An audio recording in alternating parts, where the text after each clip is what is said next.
रामकृष्ण हरी. सज्जनो, आज आपणाला सुभाषित सांगणार आहे. एकात अनेकत्व आणि अनेकात एकत्व हा शास्त्राचा सिद्धांत आहे.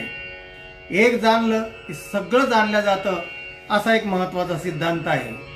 एकेनापि मृत्पिंडेन सर्व मृत्पिंडम विज्ञातुम भवति.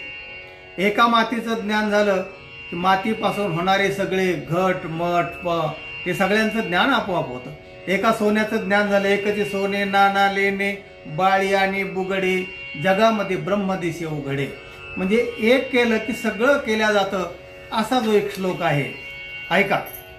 आकाशात पतितं तोयम यथा गच्छति सागरम सर्वदेव नमस्कारम केशवम प्रति गच्छति. केशव हा सगळं व्यापक असणारा देव आहे. कोणत्याही देवतेला नमस्कार केला तरी तो एका केशवाला जाऊन मिळतो. उदाहरण दिलंय, आकाशात पतितं तोयम, आकाशातून पडलेला पाऊस, यथा गच्छति सागरम, समुद्रालाच पाणी जाऊन मिळतं, कुठेही पाऊस पडो. तसं सर्व देव नमस्कारम केशवम प्रति गच्छति.